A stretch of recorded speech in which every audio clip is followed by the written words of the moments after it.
السلام علیکم، میرا نام الیاس ہے اور میں کاروبار کرتا ہوں۔ آپ نے کہا کہ جو نا ہم نے قیامت کی نشانیاں کے تعلق سے جو آپ بتائے تو اس کا مقصد جو ہے پبلک کو جو نا کیا کرنا چاہیے اور کیا نہیں کرنا چاہیے، یہ مقصد تھا ہمارا اس کے پیچھے۔ تب میرا سوال یہ ہے کہ یہ پبلک کے لیے تو آپ نے بتا دیا کرنا چاہیے، یہ نہیں کرنا چاہیے۔ تب حکمراں جو ہے جو 57 ممالک ہے تو ان کے لیے کیا میسج ہے، ان کی ضمیر زندہ ہو جائے ان کے لیے کیا کرنا چاہیے کہ جن کی ضمیر زندہ ہو جائے، وہ جو نا جو مظلوم ہیں فلسطین کی ان کی مدد کی جائے۔ ان حکمراں کے لیے کیا کرنا چاہیے کہ ان کی ضمیر زندہ ہو جائے؟ یہ سوال ہے میرا بیسک۔ یہ بھائی کا سوال ہے کہ عمرہ کے لیے جو حکمران ہوتے ہیں، ذمہ دار ہوتے ہیں ممالک کے، ان کے لیے کیا کیا جائے کہ وہ یہ چیز سمجھیں۔ بہرحال میرے جیسا شخص بندے تو ممکن نہیں کہ بتاؤں ان کے لیے کیا کیا جا سکتا ہے، چونکہ اس لیول پہ جاننا، سوچنا، بولنا میرے لیے بس کی بات نہیں ہے۔ لیکن میں یہ کہہ سکتا ہوں کہ جو علماء موجود ہے اس علاقے میں، جو بڑے موجود ہے جن سے عمرہ کے تعلقات ہے، حکمرانوں کے تعلقات ہے، وہ لوگ اگر ان کو پریشر ڈالیں گے تو شاید کچھ بات بن سکتی ہے۔ اس کے علاوہ تو ایک کامن ایز اے کامن ممبر آپ کیا کر سکتے ہیں؟ کچھ بھی نہیں۔ لیکن وہ لوگ جن سے کانٹیکٹ میں ایسا علماء ہیں اس علاقے کے، اگر وہ ان سے سنتے ہیں ان کی بات، یا ان سے بڑے جو ان کے ذمہ داران ہیں جن کو وہ بڑا سمجھتے ہیں، اگر وہ ان کو کچھ نصیحت کرے، بات کرے، تو یہ چیزیں بہرحال ہو سکتی ہے۔ لیکن اس کا بھی کیا رزلٹ نکلے گا میں نہیں جانتا ہوں۔ ریزن مین کہ ہم نے پورے اپنے ہاتھ کٹائے ہوئے، یاد رکھیے ہم نے اپنے پیر کٹائے ہوئے، ہم بس کچھ بھی اپنا نہیں۔ میں ایک مثال دوں صرف آپ کو، جتنا بھی آپ مسلم ممالک میں جو مسلم ممالک تیل نکالتے ہیں جنرلی، جتنا بھی تیل نکلتا ہے، یاد رکھیے یہ تیل کی قیمت ڈالر طے کرتا ہے، ان کا تیل نہیں طے کرتا ہے۔ تو ظاہر سی بات ہے اب جس کا ڈالر طے کرتا ہے آپ کے مال کی قیمت، تو اس سے پنگا لینا کون چاہیں گا؟ یہود نے ہر بار یہ کیا، یاد رکھیں ان کی یہ ہمیشہ لابی پالیسی رہی ہے کہ جہاں بھی جاتے ہیں لوگوں کو مال کے ذریعے ان کو غلام بناتے ہیں، یاد رکھیں۔ تو چاہے آپ کے جتنی بھی دھن دولت آپ بتا رہے ہیں نا، جو مسلم فرسٹ ورلڈ کنٹریز ہے، ان کا پیسہ کہاں ہے؟ سب کہاں ان کے انویسٹمنٹ؟ سب وہیں لگے ہوئے ہیں۔ تو لہٰذا اب کیا ہے، وہ سب ہاتھ پر سب کٹا کے بیٹھے ہوئے ہم لوگ، خود کا کچھ بھی نہیں بولنے کا۔ میں یہ بتانا چاہ رہا ہوں آپ کو کہ جو 57 ممالک ہے، ان ممالک کے حالات کیا ہے وہ دیکھیے، سوشو اکنامیکل کنڈیشنز کیا ہے آپ دیکھیے۔ جو تھوڑے بہت مالدار دکھتے ہیں وہ کیوں مالدار، ان کو غور کیجئے۔ جو غربت میں وہ کیوں غریب ہے، آپ غور کیجئے، تو پتہ ہی چلتا ہے کہ جو غریب ہے ان کو غریب رکھا گیا، جو مالدار ہے ان کو مالدار کیا جا رہا ہے۔ سب کی چابی لیکن ایک ہی آدمی کے ہاتھ میں۔ ایک مثال دیتا ہوں، سوڈان ایک ملک تھا دنیا کا مشہور ملک ہے، آپ بھی جانتے ہیں۔ سوڈان کے اندر نارتھ اور ساؤتھ سوڈان کے لیے جنگ چھڑ گئی ایک بار۔ ساؤتھ کے اندر عیسائیوں نے دعویٰ کیا کہ ہماری ایک الگ سلطنت ہونا چاہیے، ملک ہونا چاہیے سوڈان میں، تو ایک ساؤتھ سوڈان کو الگ کر دیا گیا، نارتھ سوڈان کو الگ کیا۔ جب سوڈان نے وہ چیز نہیں مانی تو کیا کیا گیا، اس پہ اکنامیکل سینکشن لائے گئے، اور سوڈانی پاؤنڈ کی قیمت کیا کر دی گئی، $1 کے مقابلے میں 8,000 سوڈانی پاؤنڈ، جبکہ پہلے $1 میں 4 یا 5 سوڈانی پاؤنڈ آتے تھے۔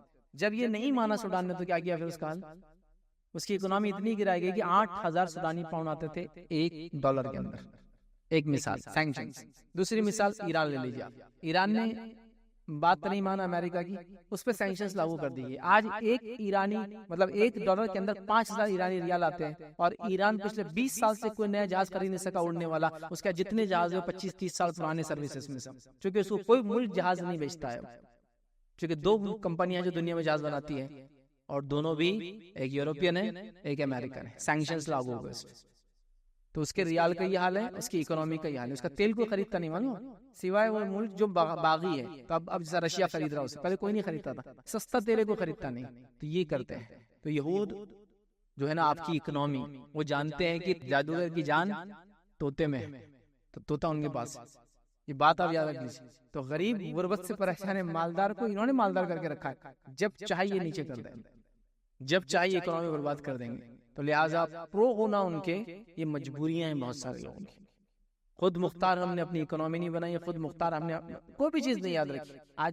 تو اس کو ایک بڑے لیول پہ آپ کو سوچنا ہے کہ اگر کوئی حکمراں یہ سوچ رہا ہے کہ میری حکومت کے اندر 10 20 50 کروڑ لوگ رہتے ہیں، اور اگر میں غلطی کر دوں گا اور اس کو چھیڑخانی کر دوں گا تو ان کی جانیں جائیں گی، اگر وہ حکمت سے کر رہا ہے تو وہ اس کی مجبوری آپ سمجھے اس کو بھی، اگر وہ خواہش سے کر رہا ہے، شوق سے کر رہا ہے، تو اللہ کے پاس جواب دے، یہ بھی آپ سمجھے۔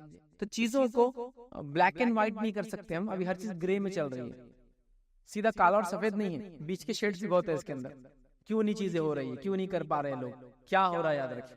جیسے کہ مثال کے طور پر مسلم 57 ملک ہے، اس میں سے ایک ملک کے پاس ہتھیار ہے، نیوکلیئر پاور ہے، لیکن آپ کو پتا ہے اس ملک کی تعجب خیز بات کیا ہے، وہ نیوکلیئر پاور کو، نیوکلیئر ہتھیار داغنے کے لیے جو میزائل لگتے ہیں اس کا تو میزائل نہیں ہے، بکسوں میں لے کے رکھیں گے نیوکلیئر پاور کو، سمجھ۔ تو یہ حالات ہیں مسلم ممالک کی۔ تو ایک عجیب و غریب معاملہ ہے، مطلب اس کو سمجھنا پڑے گا، یہ سیناریو کو، بیک گراؤنڈ ہر چیز کے پیچھے، صرف ہاں اور نہ میں نہیں ہو سکتا ہے۔ نبی کریم صلی اللہ علیہ وسلم کا زمانہ دیکھیں، آپ صلی اللہ علیہ وسلم نے کیسے آپ مدینہ جاتے سب سے پہلے معاہدے کیے، معاہدے کرنے کے ساتھ ساتھ اپنے بازار کی شروعات کی، مسجد نبوی کی بنیاد ڈالی گئی، بازار کی شروعات کی، یہودیوں سے معاہدے کیے گئے، بزنس کو فروغ دیا گیا، ساری چیزیں بیک گراؤنڈ میں ہو رہی ہے، تیاریاں ہو رہی چیزوں کہ دنیا میں کیسے جیا جاتا ہے ہم کو بتایا جا رہا ہے. اب یہاں بس کچھ بھی نہیں ہے ہمارا.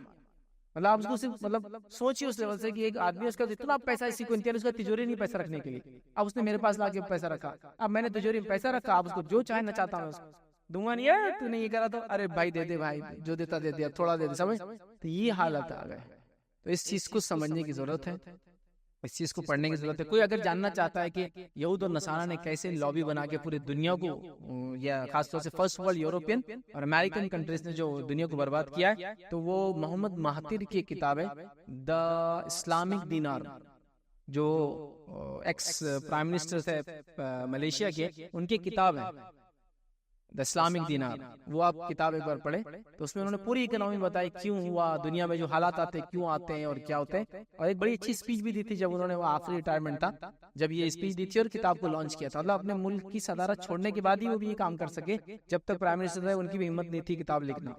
جب چھوڑا اپنے ملک کے تحفظ کے لیے، ملک پہ سینکشن آ جائیں گے، چھوڑنے کے بعد ہی لکھا انہوں نے. تو بہرحال کچھ چیزیں ہیں جس کو بلیک اینڈ وائٹ میں نہیں بول سکتا ہوں، گرے شیڈز بھی بیچ میں بہت ہے، اس کو بھی سمجھنے کی ضرورت ہے. اس کے بعد پھر خیر اللہ سے ہم دعا کرتے ہیں کہ اللہ تعالیٰ جو ہے مسلمانوں کے حالات بدلے، توفیق دے اور مسلمانوں کو سمجھ دے اس چیز کی.